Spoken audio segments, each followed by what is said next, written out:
नमस्कार. स्वामी तुमच्या सर्व इच्छा पूर्ण करो. तर आज आपण पाहणार आहोत पोषण ट्रॅकर ॲपमध्ये जे गृहभेट आहे तिथे 1 एप्रिल 2026 पासून कोणते नवीन नियम येणार आहेत ते पाहूया. तर पोषण ट्रॅकर गृहभेट मॉड्यूलमध्ये 1 एप्रिल 2026 पासून 3 मोठे बदल होणार आहेत. अंगणवाडी सेविकांसाठी नवीन नियम. केंद्र सरकारच्या पोषण ट्रॅकर ॲपमध्ये 1 एप्रिल 2026 पासून मोठे तांत्रिक आणि धोरणात्मक बदल करण्यात येणार आहेत. यामध्ये प्रामुख्याने गृहभेट म्हणजेच होम व्हिजिट मॉड्यूलचे स्वरूप पूर्णपणे बदलण्यात आले असून अंगणवाडी सेविका, मुख्य सेविका आणि पर्यवेक्षिका यांचे काम अधिक सोपे होणार आहे.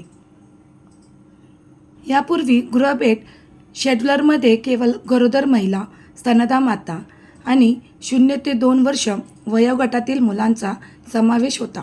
मात्र नवीन बदलानुसार आता 2 ते 3 वर्ष वयोगटातील मुलांचाही गृहभेट शेड्यूलरमध्ये समावेश करण्यात आला आहे.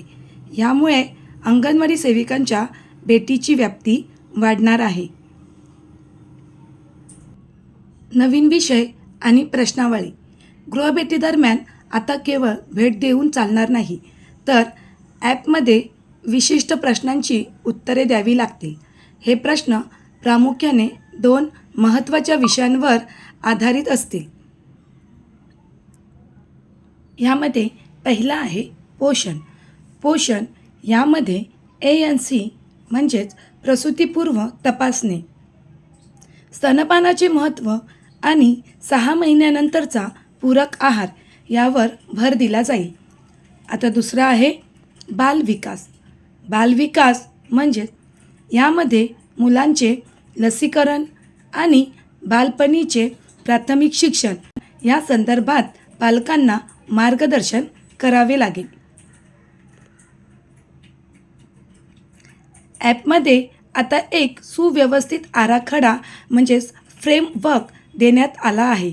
यामध्ये गृहभेटीदरम्यान नेमके काय बोलावे आणि काय तपासावे यासाठी चेकलिस्ट, मार्गदर्शन व्हिडिओ आणि महत्त्वाच्या प्रश्नांचा समावेश असेल.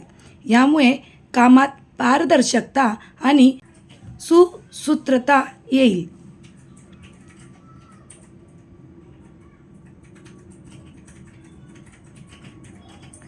या संदर्भात सर्व अंगणवाडी सेविका, मुख्य सेविका आणि पर्यवेक्षिका म्हणजेच सुपरवायझर यांना तातडीने सूचित करण्याचे आदेश देण्यात आले आहेत. 1 एप्रिलपासून सर्व लाभार्थ्यांच्या नोंदी नवीन फॉर्मॅटनुसार करणे बंधनकारक असणार आहे. धन्यवाद.